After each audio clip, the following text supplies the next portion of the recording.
Hallo und herzlich willkommen zum Oilers Talk. Mein Name ist Frank Becker und dies ist der Podcast für alle Fans der Edmonton Oilers.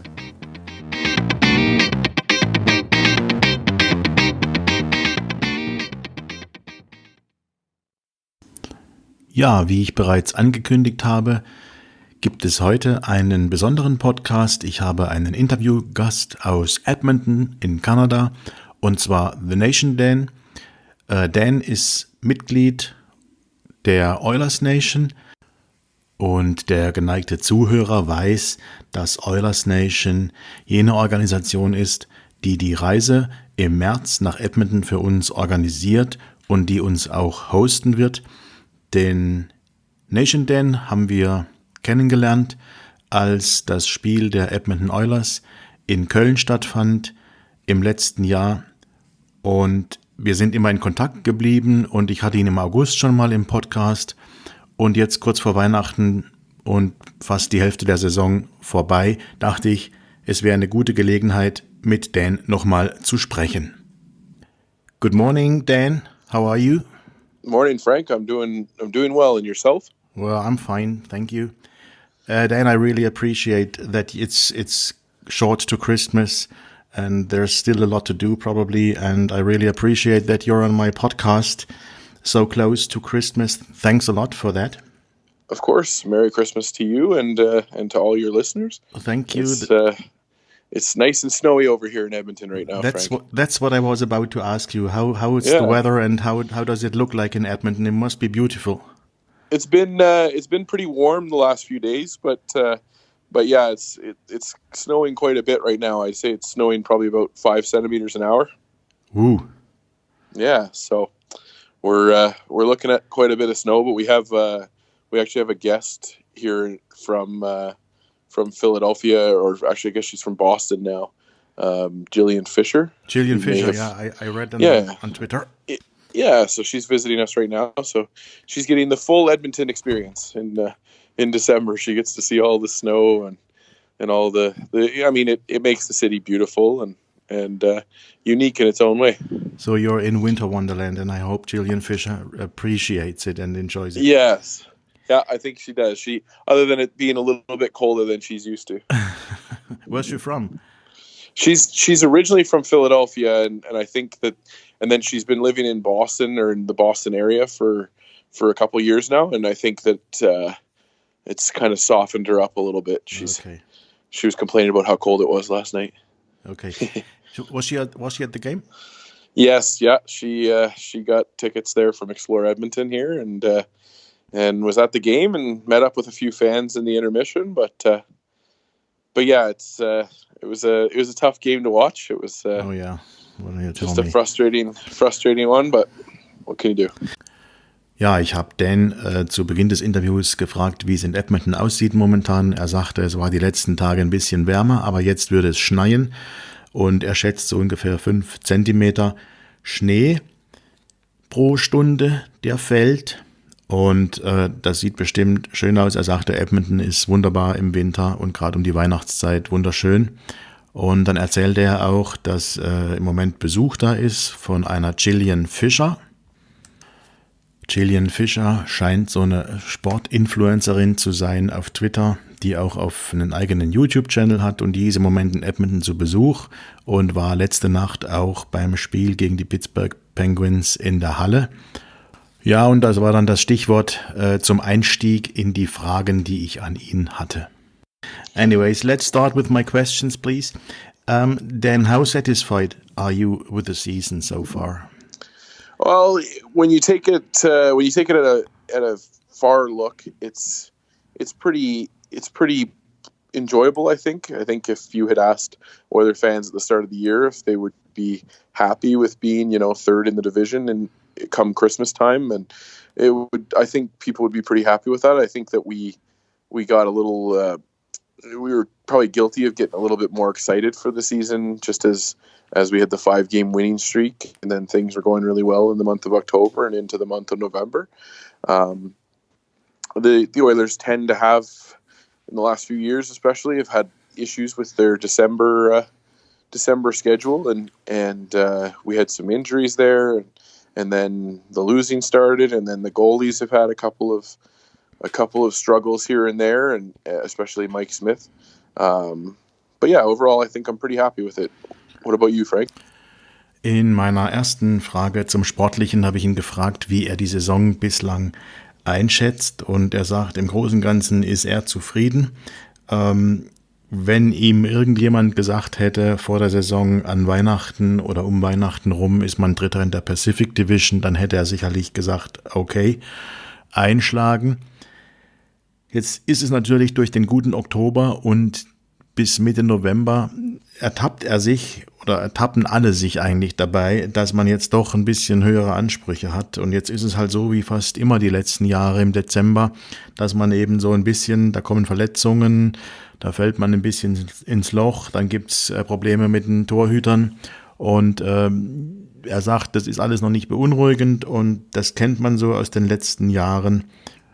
Und meine nächste Frage zielt dann darauf ab, was er für Gründe ausmacht, warum es im Moment bei den Oilers nicht ganz so gut läuft. Yeah, well, it's the same with me. If you would take it up to mid-November, I would be very, very pleased. But meanwhile, we were in a slump a bit. What do you think are the reasons that the Oilers are struggling meanwhile?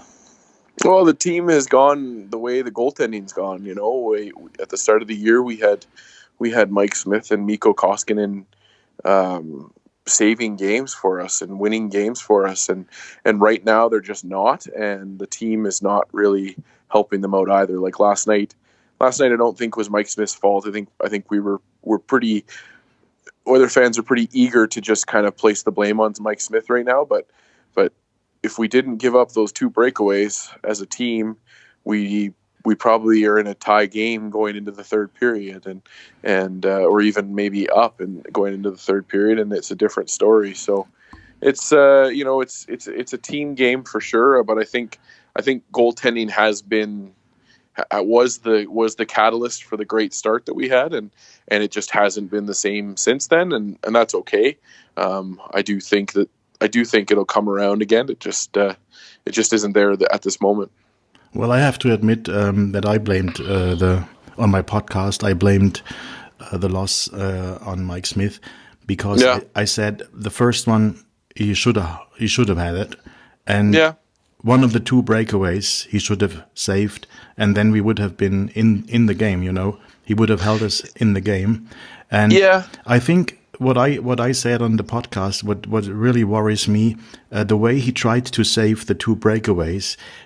Seemed to show me something's not right with him, because he's always falling on his face, on his belly, and I don't think that's the usual way to try to save a breakaway. And he didn't wait long enough. He reacted pretty quick and opened up a corner for the offense. And I don't know. To me, he seems not right, but he's really struggling at the moment. Yeah, for sure. He's definitely fighting it, but when a team gets a breakaway, it's shooters versus goalies, and shooter probably has a better than 50% chance of scoring that every time, and not that's when you're just an Oiler. Well, yes, but that's on the team to eliminate that. I mean, that's three breakaways now in 2 games, and it's just not a good look for the team. Well, the situations that led to the breakaways, they were just there was big mistakes. Yeah, exactly. You shouldn't bring your goalie in a situation like that. That's for sure. No, exactly. So yeah, it's just, I mean, it is what it is, but no, for sure, it's a team thing, and the team in general, like the scoring has come around, which we didn't have for the early part of the year, other than the top 2 lines. So it's I think there's a lot of things to figure out, but for sure, I think goaltending has been the cause for success at the start of the year, and then it's just not the cause for success now. Dan sieht die Gründe, warum die Oilers momentan Probleme haben, auch wie alle eigentlich bei den Torhütern. Er allerdings sieht das anders als ich. Letzte Nacht Er ist der Meinung, dass es nicht Mike Smiths Schuld war. Er auch sieht, dass die Fans im Moment dazu tendieren, Mike Smith die Schuld an diesen Dingen zu geben. Aber er sagt, er sieht das nicht so. Er sagte, das Team machte zu viele Fehler. Es war eine Teamsache, dass dieses Spiel gestern verloren wurde. Und ich habe dann eben auch zugeben müssen, dass auch für mich Mike Smith der Schuldige an der Niederlage war. Dazu stehe ich auch heute noch. Und Dan sagt dann, dass man es einfach so sehen muss, die Torhüter waren für den frühen Erfolg der Oilers zu Beginn der Saison verantwortlich und sind es jetzt eben auch im Schlechten, sind also auch dafür verantwortlich, dass es jetzt im Moment nicht so läuft. Then we had some discussions in Germany and on my podcast about the defensive deficiencies in the game of Connor and Leon. What is your point about it? I think that the team in general has gotten away from the Dave Tippett style of coaching, where you're a defense first kind of mindset, and then the offense will come otherwise. I think that the team is guilty of flying the zone more often than they were at the start of the year, and less of a focus on staying in the zone and making sure that the exit of the zone is clean and smooth. We're forcing ourselves to make plays that we weren't before, where we had forwards kind of flanking the defense, but now the defense is having to try and move the puck up, and you know, we have a couple of good puck moving defensemen, but not everybody on our D is amazing at that, and like a guy like Ethan Bear, who had an absolutely, you know, glorious start to his season and his NHL career, is kind of starting to show that he's a more of a rookie now, and you expected that, you know. I mean, rookies tend to have a little bit of a step back in their career, especially when they start off as well as Ethan did. Yeah, so I just think that the I don't think it's a problem that's only Connor and Leon's issue. I think it's the team as a whole. I think we just notice it more with Connor and Leon because they're the stars on the ice, and you expect them to be able to you know, play the sound defense and get the puck out of their area, and it's been a struggle for the whole team for sure. Well, it's just shown on the scoreboard because they get scored on a lot, you know, and that's why we're talking about it. Ich habe Dan dann gefragt, wie er zu den Diskussionen steht, die wir hier auch in Deutschland geführt haben, dass eben Connor und Leon doch viele defensive Fehler machen und an vielen Gegentreffern schuld sind. Und daraufhin sagt Dan, dass er glaubt, dass das Team einfach generell etwas von dem defensiven Grundgedanken, den Dave Tippett eigentlich immer verkörpert, abgekommen ist, dass sie nicht mehr so fokussiert sind, dass die Zone-Exits nicht mehr so klappen, dass die Verteidiger, und damit meint er auch gerade die nicht als Puck-Moving Defensemen bekannt sind, dass Verteidiger Dinge versuchen, die sie dann auch nicht wirklich können. Und er sagt, ein ganz großer Grund ist eben auch, dass Ethan Bear jetzt das erlebt, was jeder Rookie erlebt, nämlich, dass es selbst bei einem erfolgreichen Einstieg in die NHL für junge Spieler eben immer wieder Rückschläge gibt. Und solche Rückschläge, die erlebt Ethan Bear jetzt. Und er sagt, er gibt auch nicht mehr die Stabilität, die die Mannschaft eben noch zu Beginn der Saison hatte, bis ungefähr Mitte November. Dan glaubt also nicht, dass das eine Sache zwischen Connor und Leon ist oder eine Sache von Connor und Leon. Er sagt nur einfach, dort registriert man es eben eher, weil es die Starspieler sind und man einfach davon ausgeht, dass es dort eben nicht vorkommen dürfte. As you can imagine, in Germany we have a focus on Leon, and don't you think especially Leon looks a bit worn down by the amount of ice time he has at the moment? I felt like there was maybe an injury that we hadn't heard about. I noticed it probably about a month ago. I get a lot of flack here in Edmonton because I was one of the people that wanted to see Leon get some more time in the AHL in his first year. or I guess his second year, which I'm glad that I was wrong about. But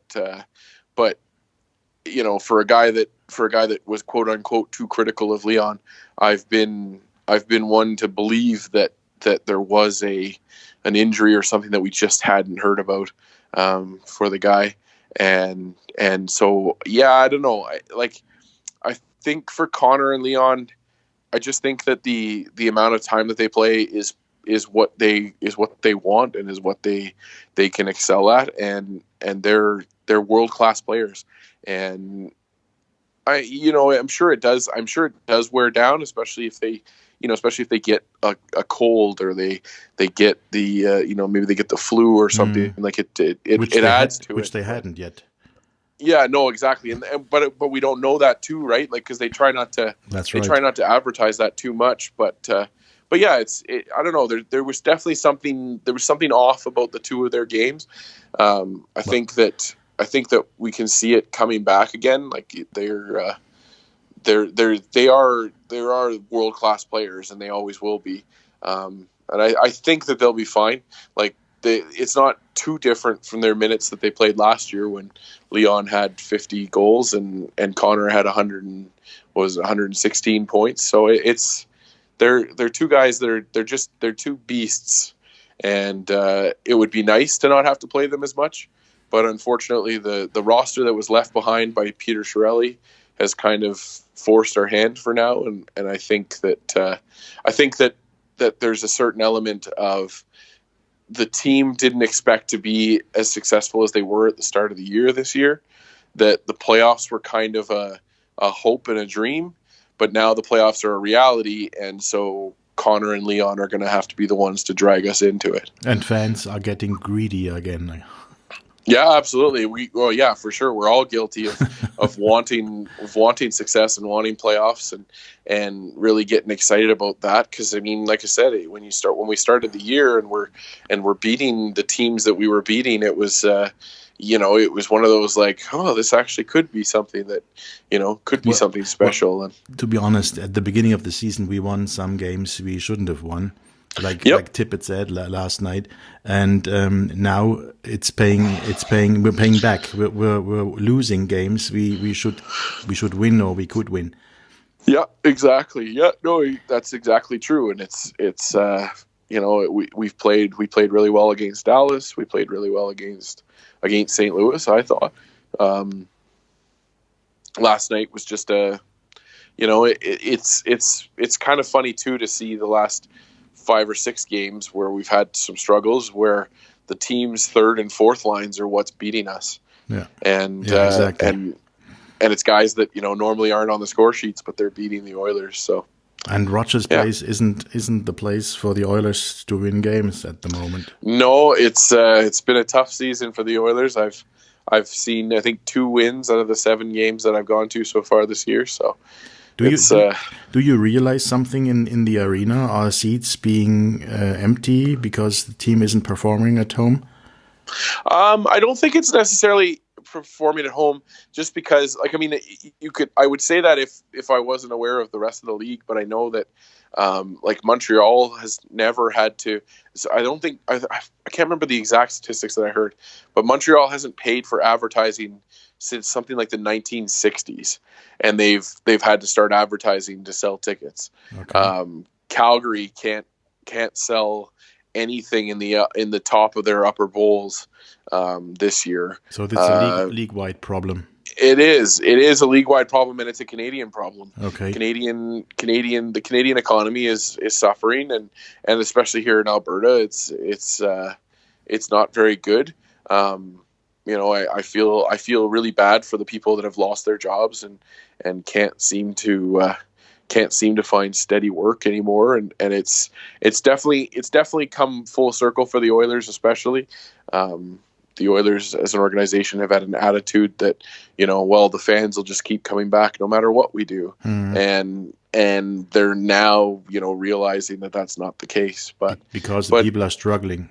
Yeah, economically. exactly. People just can't afford to go to a hockey game and pay $140 just to get in the door, Yeah, and that's then you're ridiculous. paying $12 for a beer, and you're paying $9 for a hot dog. It's just it all adds up, and it's Yeah, of course. unrealistic. It's unrealistic to think it's sustainable. So Well, that's not good news, but it's interesting to hear that you have economical problems. We're not aware of that yeah, in Germany, to be honest.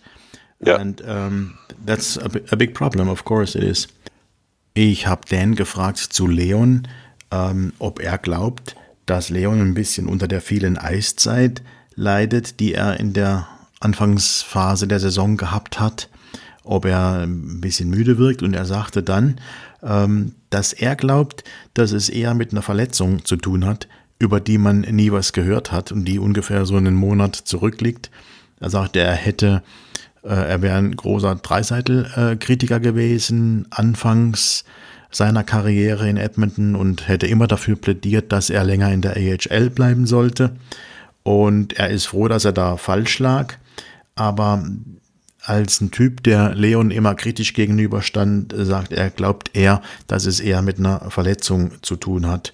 Und er glaubt, dass beide, sowohl Connor als auch Leon, diese langen und großen Eiszeiten wollen, dass sie das auch können, und weil sie eben Weltklasse-Spieler sind.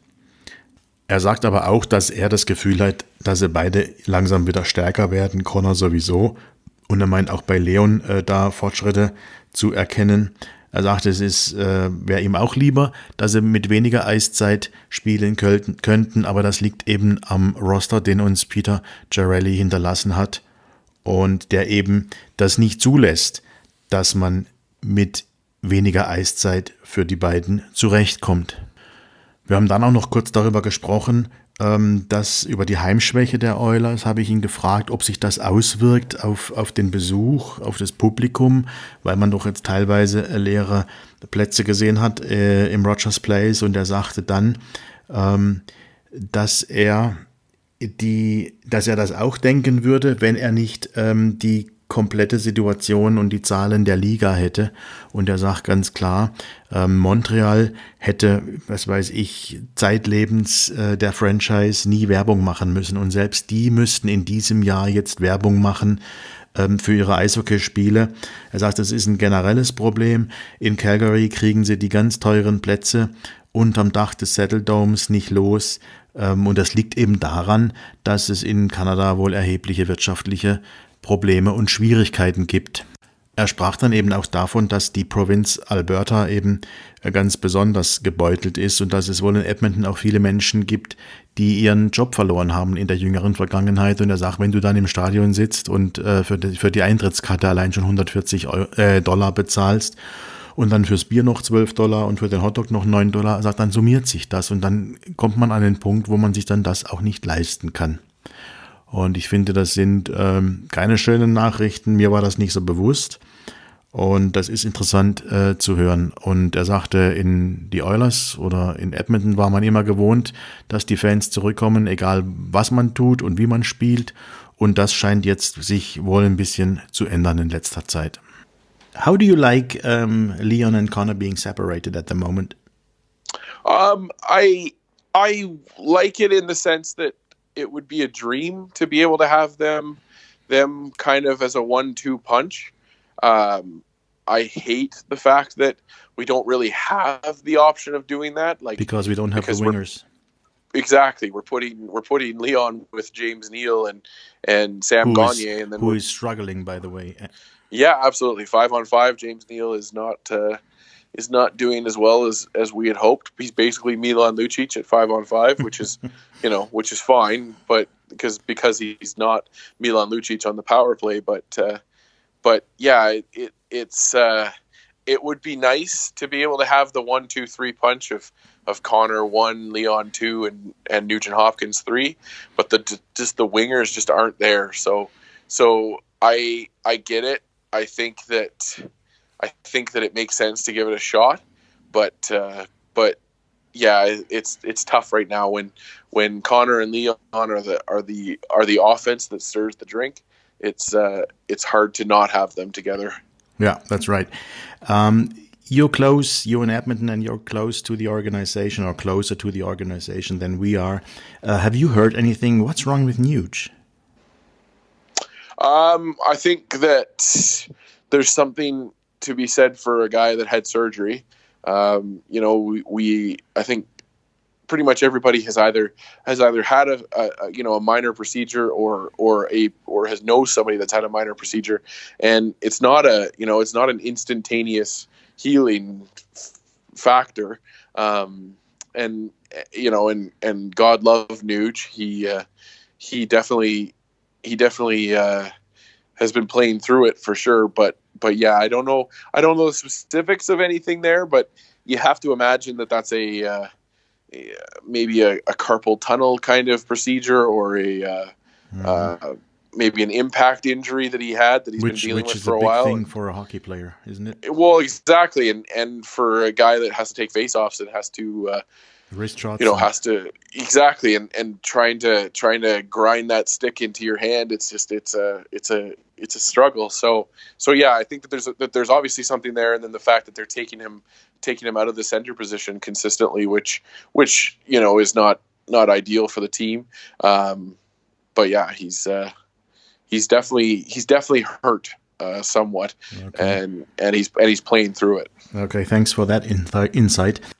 Dann habe ich Dan noch gefragt, wie er das findet im Moment, dass Leon und Connor in getrennten Reihen spielen, und er sagte, dass ihm die Idee gefällt, dieses One-Two-Punches, also dass erste, zweite Reihe 2 Reihen sind mit dem nötigen Punch, aber er sagt, wir können das einfach nicht spielen, weil uns die Winger dafür fehlen.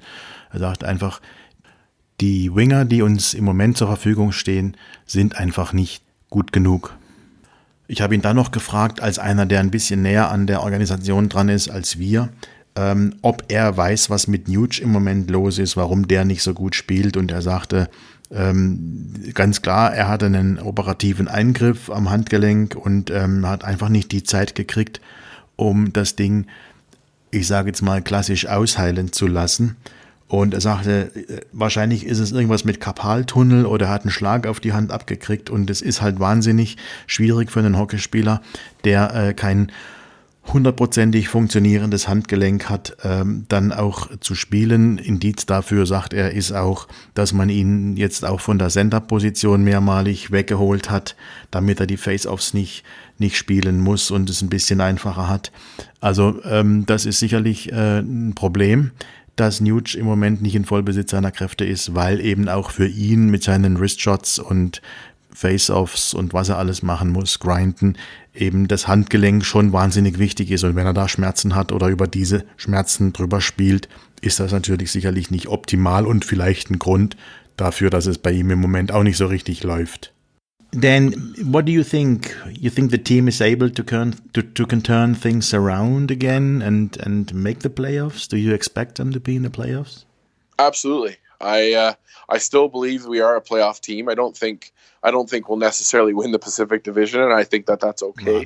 No, it was nice to be up at the top, but exactly, we just have to compete. And I think that Calgary is fake news. I think that their 6-game winning streak when they changed head coaches was what it was, which is an emotional 6-game winning streak because of the coaching change.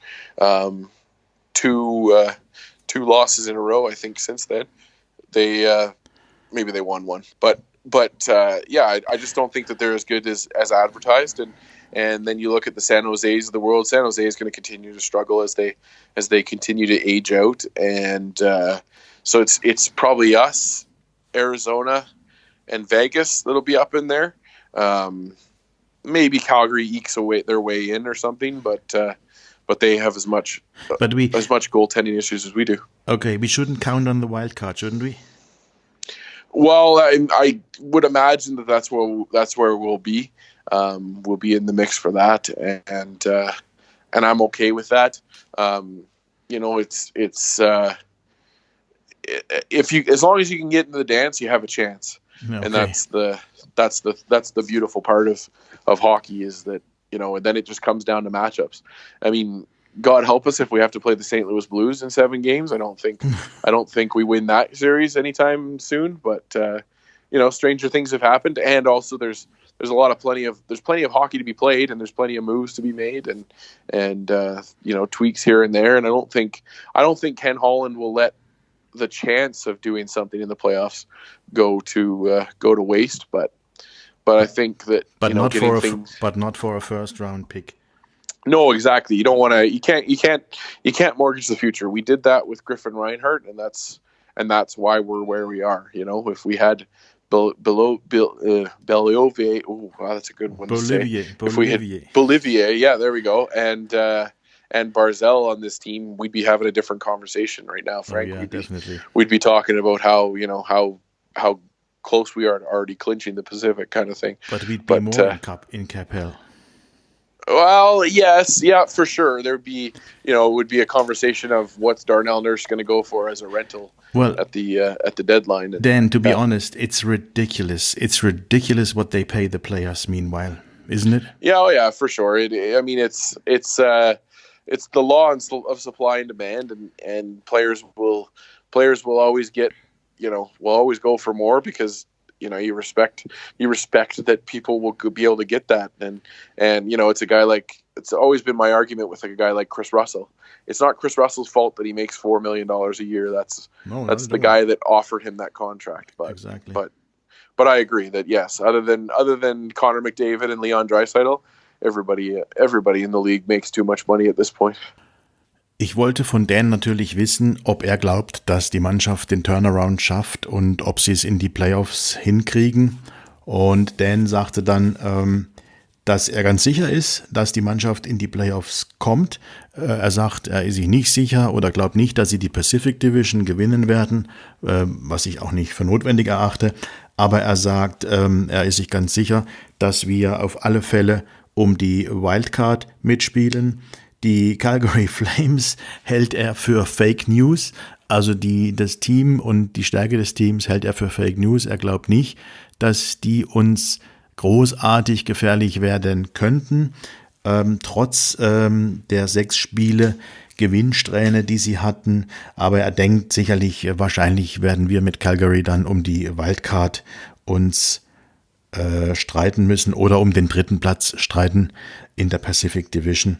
Aber wie gesagt, er hält sie für Fake News und er hat dann auch einen ganz interessanten Satz gesagt, den ich jetzt nicht mehr übersetze, weil ich finde, der spricht einfach für sich selbst. As long as you can get in the dance, you have a chance. Und das drückt es eigentlich auch richtig gut aus. Er sagt auch, er glaubt nicht, dass Ken Holland die Chance verstreichen lassen würde, wenn abzusehen ist, dass man in die Playoffs kommt oder einen Move zu machen, um in die Playoffs zu kommen. Aber er sagt, er wird sicherlich nicht dafür die Zukunft opfern, so wie man das bei dem Griffin Reinhart Deal gemacht hat, als man 2 Picks weggegeben hat an die New York Islanders und das waren dann Bolivier und Barzell. Und er sagt, wie glorreich würde das aussehen, wenn die beiden bei uns im Team wären mittlerweile. Ich habe ihn dann angesprochen, ob er nicht findet, dass es Wahnsinn ist, wie die Spielergehälter momentan explodieren. Und er sagte, ja, ganz sicherlich, aber es geht halt da immer um Geld und die Spieler verlangen das. Und er sagte, es ist nicht des Spielers Schuld. Er hat da das Beispiel Chris Russell gebracht. Chris Russell kann nichts dafür, dass er 4 Millionen verdient, sondern der ihm die 4 Millionen angeboten hat, der ist dann einfach derjenige, der dafür verantwortlich ist. Dan, I can't let you go without asking you about your thoughts on the Hall saga. Yeah, it would have been an interesting move to pick up Taylor Hall. I feel like New Jersey probably isn't happy with the return that they got for him. But they can't be happy. No, but at the same time, I think they're happy to have him gone. Their season is all but lost.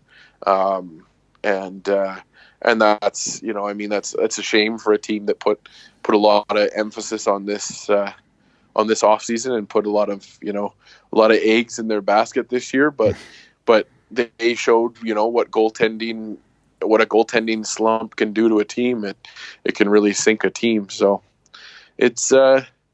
it would have been nice to have Taylor here, but I think that there's other options that probably would have cost us less. We don't have the luxury of having a lot of players to make a trade like that. So that's where I think Arizona won out, is because they have a lot of prospects that they can move around, and not really go after the high end talent. Whereas we were going to have to give up a Broberg or a Bouchard, which exactly. I'm glad we didn't. Exactly. I think that's the reason why we weren't in the conversation at the end. Mm-hmm. Do you think he'll sign in Arizona? I don't know, Frank. I'm not sure. Like I believe a guy like Chaika, the GM there, probably doesn't make that clause or allow for that clause in the trade where it becomes a better draft pick if they sign him. If he had intentions on really signing him, I think that if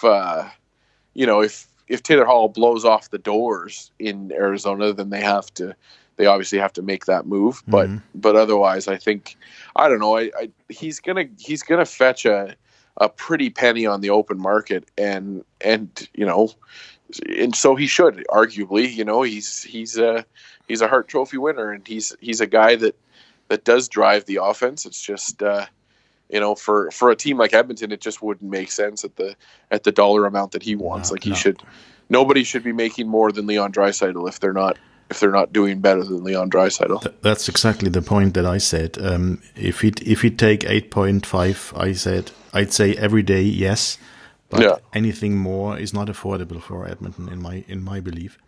No, exactly, and that's the case. And but you look around the league, and those guys are going for $10 million or more, and it's just, that's the way it is in the NHL right now. Offense is king, and somebody like Florida will go out and pay him that much money, so all the better to him.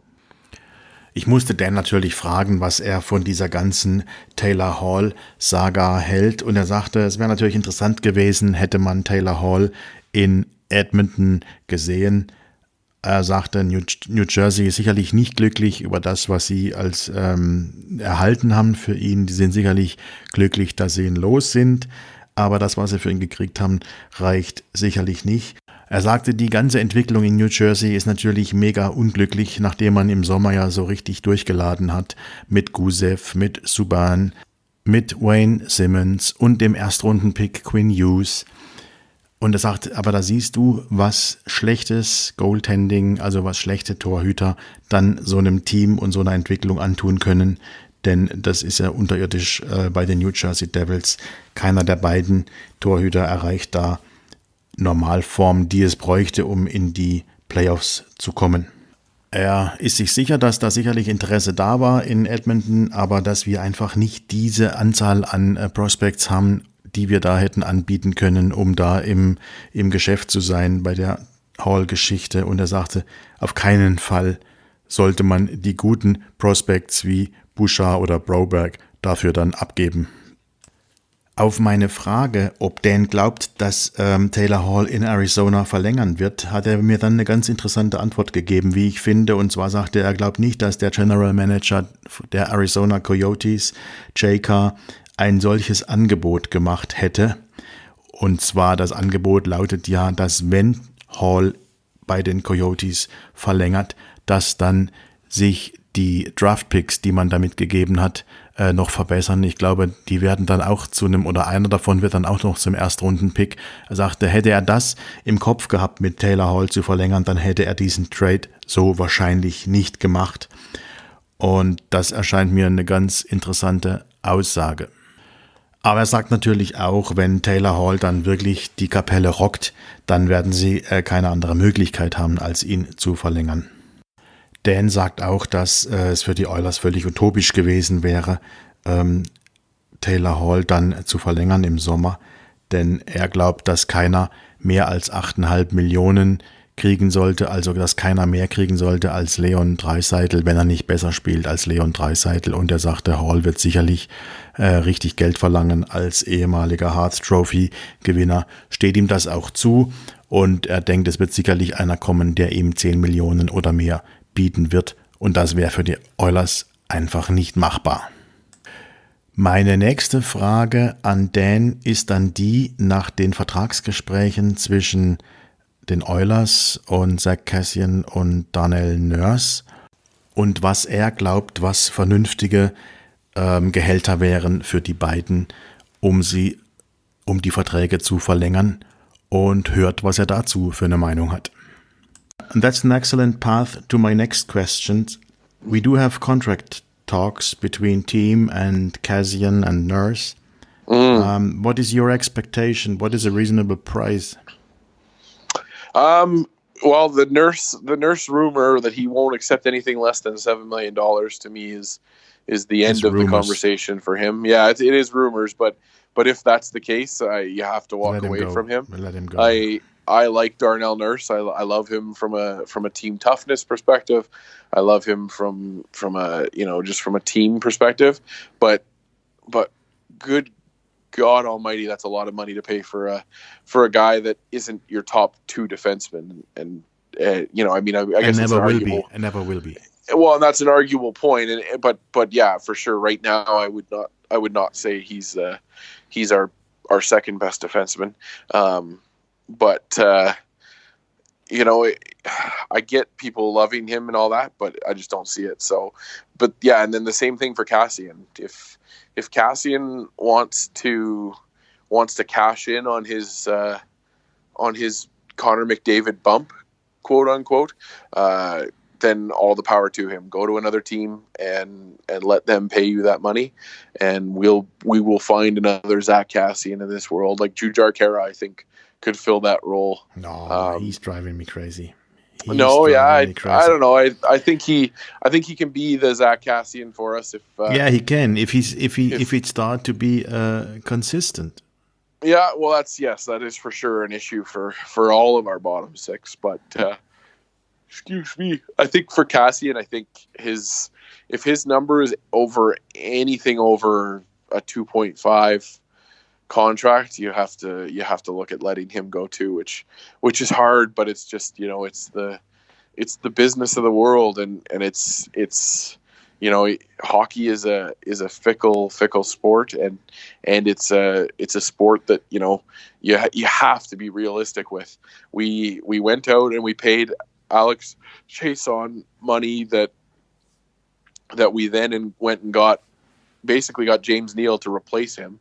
So James Neal is just doing what Chiasson did last year and getting all those power play goals. And we're paying Chiasson to basically kind of anchor a third line. Well, I really hope that that this is a factor that Nurse and Kassian really like it in Edmonton and like to play for the Oilers. But at the end of the day, it's about money, isn't it? Yeah, it is. And unfortunately, as you have the best player in the league in Connor McDavid making as much as he does, you have to make some decisions. Otherwise, that are quote unquote tough, and they're hard to have to do. But you have to draw a hard line, and I think Ken Holland will do that. I don't think we have to. Well, I think a lot of people were worried about with Ken Holland is that he has a propensity to pay guys that he has loyalty to, but he has no loyalty to any of these guys in Edmonton, and they've not brought in Edmonton any markable success. So it's not a big issue in my opinion. So okay. Ja, da zeigt Dan ganz klar Kante. Er sagt, es gibt Gerüchte, dass Nurse gesagt haben soll, er akzeptiert nichts unter 7 Millionen. Wohlgemerkt, das sind Gerüchte. Und er sagt ganz klar, wenn der das wirklich durchziehen will, dann muss man ihn gehen lassen, so gern er Nurse mag, wegen seiner Toughness und seinem Teamgeist. Und aus Perspektive des Teams mag er ihn, aber er sagt, das ist wirklich ein Preis, den kannst du nicht bezahlen für einen Spieler, der nicht einer von deinen beiden Top-2-Verteidigern ist, was er sicherlich im Moment sein könnte, aber auf lange Sicht nicht sein wird, wenn unsere Prospects dann noch hinzukommen. Er sagt, dann musst du ihn gehen lassen, und bei Kassian sieht er das genau gleich. Er sagt, wenn Kassian hier wirklich diesen McDavid-Effekt, den er sicherlich hat, da ausschlachten will finanziell, dann muss man ihn gehen lassen. Er setzt den Wert für Zach Kassian allerdings für meine Begriffe ein bisschen niedrig an mit 2,5 Millionen. Er sagt, alles was über 2,5 Millionen geht, muss man ihn gehen lassen. Ich bin der Meinung, dass ein Zach Kassian durchaus 3,25 Millionen verlangen darf. Aber auch da bin ich auch der Meinung, dann muss man irgendwo eine Reißleine ziehen und muss dann konsequent sein. Dan hat da sehr viel Vertrauen in Ken Holland. Er sagt, Ken Holland ist als General Manager bekannt, der auch mal harte Schritte durchzieht. Er sagt, er ist bekannt dafür, loyal zu sein zu seinen Spielern, aber er sagt, zu diesen Spielern wird er sicherlich nicht loyal sein, weil sie einfach für den Club nicht genug geleistet haben. Also da ist Dan ganz klar der Meinung, und da liegt er auch ein bisschen weg von meiner Meinung. Ich bin auch der Meinung, Nurse kannst du keine 7 Millionen geben. Da würde ich sagen, da liegt die oberste Latte bei 6,5. Aber da muss eine 6 vorm Komma sein, und bei Nurse bin ich ungefähr bei 3,25. Und dann hast du knapp 10 Millionen investiert für die beiden Spieler, und das ist schon eine ganze Menge. Aber da fährt Dan eine ganz klare Linie, und er sagt, dann ziehen lassen, auch wenn es weh tut. Aber dafür ist das ganze Thema Eishockey und Cap alles zu komplex. Da muss man dann konsequent sein und eine harte Linie fahren. Then last questions about sport and about the Oilers. What's your assessment about our prospects in Bakersfield? Do you see any help in the near future coming from Bakersfield? Do you see any trades? It's a good question. I think that Tyler Benson is probably the most deserving of a shot from our prospect pool. I think that we have some good players down in Bakersfield. I just think that it's not really Ken Holland's style to have those guys come up, quote unquote, before they're ready. And I don't know if I disagree with him on that. Like I'm really glad that we didn't call up Yamamoto when we did. I'm glad we didn't force Tyler Benson into the lineup before he's ready. But I just think that there's a place for Benson right now on the second line where Gagne's been kind of in on spot duty, and I think that you give him a chance to do that for a couple games and see what he can do. Mm. It's not the worst thing ever. I think that we saw it last year with Joseph Gambardella and Josh Curry, and those guys came up and they did well in their spot duties. Now they were kind of called into action when just because of injury, and their hand was forced a little bit. But I think there's a couple guys there that should get a chance. Otherwise, on defense, I don't think there's really anything for us coming up ready for this year. And then the same thing with our goaltending. Our goaltending in the AHL has been less than stellar. I would like to see them go out. Yeah, exactly. It's a fair comment. I would like to see them go out and try and see what they can do in the off season to pick up a goalie. Maybe I know that the hope or the expectation is that Konolev that they got in the KHL this year will be able to. He'll be able to. Sorry, Konovalov, yeah, from Yaroslav Lokomotiv's youth team, yeah. Former Craig McTavish team. Yes, formerly Craig McTavish's team. I think he will be probably coming to Bakersfield next year, and so we'll have some fresh blood in the goaltending pipeline because it's been a while for that. But yeah, it's definitely the cupboards. While there's promise there, especially from the defensive side. Like I say, the defensive stuff is not, or defensive prospects aren't ready this year, but that doesn't mean that they're bad. It's just that they're a couple years away from exactly, and that's the way it should be. But yeah, it's yeah. In my eyes, Starrett is definitely a good AHL goalie, but I think he's not good enough to be a backup in the NHL. Yeah, I agree, and this I would say the same thing for. I always had a lot of high hopes for Dylan Wells, and I don't think that he'll amount to much in the NHL, at least with the Oilers. and then well, I think the same thing with Skinner. I think both Skinner and Wells can't live up to the expectations. No, to be I honest, agree. They had brutal games in the AHL down. What I heard and what I read. Meine letzte sportliche Frage an Dan war dann die nach seiner Einschätzung unserer Prospects in Bakersfield und ob er glaubt, dass wir dort kurzfristig Hilfe erwarten könnten. Und er sagte, der Einzige, der sich für ihn anbietet, der mal eine Chance verdient hätte, einfach um zu schauen, wie er sich schlägt, wäre Tyler Benson. Er sagt, wir haben sicherlich ein paar gute Spieler in Bakersfield, aber die meisten sind noch nicht so weit. Und er sagt, Holland ist nicht bekannt dafür, dass er Spieler, die noch nicht so weit sind, in den NHL-Kader hochholt. Er ist sich nicht sicher, Dan ist sich nicht sicher, ob ihm das gefällt oder nicht, aber er sagt, ist nun mal so. Und im Endeffekt sagt er, war er froh, dass man Yamamoto nicht in Panik hochgeholt hat, als man anfangs der Saison mal Probleme hatte mit dem Secondary Scoring. Er glaubt, dass es gut ist für Yamamoto, dass er noch unten ist. Auch in der Defense sind die meisten eben noch nicht so weit, brauchen noch ein bisschen Zeit. Torhüter sieht er auch analog zu mir keinen da unten. Starrett gibt er mir recht, dass sicherlich ein brauchbarer AHL-Goalie ist, aber Dylan Wells, auf den er selber ein bisschen Hoffnung hatte, da sagt er, glaubt er nicht, dass er es packt, und mit Skinner sieht er das genauso. Dan, coming to an end, I have two questions handed over to me by Christian Hingst. We call him the professor. He's one of the administrators in the group. You haven't had the chance to meet him in Cologne because he wasn't there. He had to work. So he asked me two questions I have to forward to you. Is there an Oilers Nation store? There is no physical store. We have a website called nationgear.ca, and you can check out all of our clothing line there. But yeah, no physical store right now. Just an online store. So anybody is welcome, but yeah, it's nationgear.ca. Nationgear.ca for Canada. Yep. Okay. I'll tell him or he might listen to the podcast anyways. There you go. Yep. Okay. And the other question he handed over to me is very interesting, and I'm really interested in too. What would you want us to bring with us from Germany to Edmonton on our trip? Oh, something there's typical so many German, things, Frank.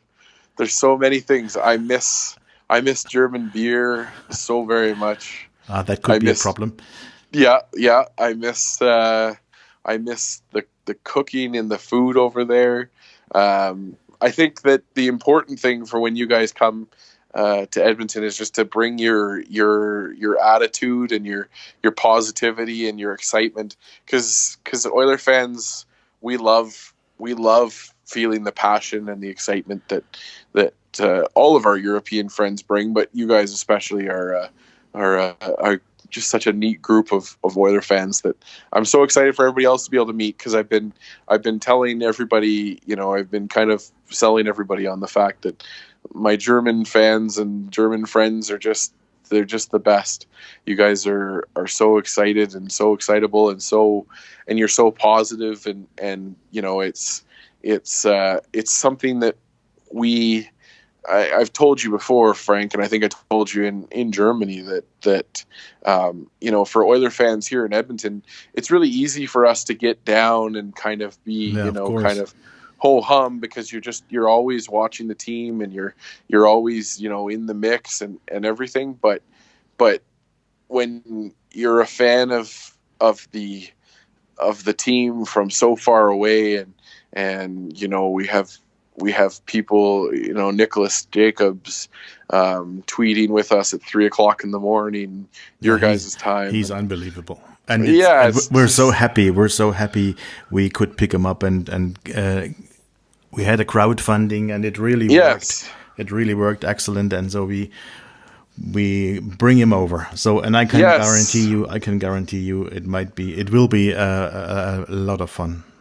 Yes, it's gonna be an absolute blast. We're so looking forward to it. We're gonna have our Finnish friends coming here right after the New Year, so right in January there, and then we have you guys coming, and then the Swedes as well. So yeah, we're excited for this slump to end, and for you guys to be able to come and experience Edmonton and come and enjoy and show off, the German hospitality and the German excitement for the Oilers, and that's the really cool thing about the group coming is that you guys are Oiler fans. So yeah, that's great. We're really excited. I can promise you, we're really excited. We can't wait till it's March and we'll sit in the plane and it's going to be a hell of a lot of fun. Zum Schluss habe ich Dan noch 2 ganz andere Fragen gestellt, die mir Christian Hingst aus unserer Oilers-Fangruppe mit auf den Weg gegeben hat. Zum einen wollte Christian wissen, ob es einen Oilers Nation Gear Shop gibt. Und Dan sagte, es gibt keinen Shop im klassischen Sinne, aber es gibt einen Online-Shop. Den findet man unter nationsgear.ca. Ich werde das in den Shownotes auch nochmal verlinken. Also dort kann man sich die Merchandising-Artikel der Oilers Nation kaufen. Und die zweite Frage von Christian war die danach, was wir dem Dan denn mitbringen sollen aus Deutschland, was er vielleicht besonders vermisst oder was ihm fehlt.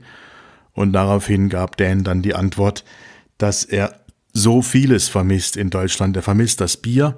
Das wird schwer werden, ihm das mitzubringen. Er vermisst auch das gute Essen. Und er sagte, das Wichtigste wäre einfach, wenn wir unsere Begeisterung und unsere positive Einstellung mitbringen würden. Er macht immer so viel Werbung für seine deutschen Freunde und er möchte wirklich zeigen, was wir für leidenschaftliche und positive Fans sind, was wir für eine Begeisterung für die Oilers mitbringen. Und er sagt, fällt uns in Edmonton immer so wahnsinnig leicht, schnell in so ein Loch zu fallen und alles schlecht zu sehen. Und er sagte, dafür wäre es einfach so wahnsinnig wichtig, dass er mal zeigen könnte, wie man auch positive Fanbereitschaft mitbringen kann, und dafür hat er uns schätzen gelernt, als er uns in Deutschland besucht hat zum Spiel der Oilers in Köln, und das findet er klasse und so sollen wir uns einfach geben. Well, thank you, Dan. Thank you for being on my podcast early in the morning. I heard you were tired. Yes, yeah, it's all good, Frank. It's always a pleasure to talk to you, buddy. I really appreciate it a million, and I know the podcast listeners will also appreciate it. Thanks a million. I hope so. Merry Christmas, Dan, to you, your family, and to Oilers Nation, and to all the Oilers fans in Edmonton. Have a Merry Christmas. Yes, you as well, Frank, and to all the listeners in Germany. Yes, yeah, we will see you guys soon. Yeah, we will see you all again. Right, Frank. Ja, das war's dann von meinem Weihnachtspodcast, so will ich ihn mal nennen. Und das war die Einschätzung von Dan zu meinen Fragen. Und ich hoffe, das Interview hat euch genauso viel Spaß gemacht wie mir. Und Dan ist immer ein richtig guter Gesprächspartner. Und ich werde versuchen, ihn im Laufe der Saison noch das ein oder andere Mal vors Mikrofon zu kriegen. Ich habe den festen Vorsatz, zum Spiel gegen die Montreal Canadiens noch einen Podcast zu machen, aber manchmal ist das mit den Vorsätzen nicht immer zu machen, und deshalb möchte ich euch heute schon allen meinen Hörern ein frohes und besinnliches Weihnachtsfest wünschen. Lasst es euch gut gehen im Kreise eurer Lieben, euren Familien, euren Angehörigen, euren Freunden wünsche ich alle ein richtig schönes Fest, und vor dem Jahreswechsel werden wir uns auf alle Fälle wiederhören. Bis dahin, ich wünsche euch was, macht's gut, bleibt gesund und bleibt mir vor allem gewogen. Bis dann, Servus.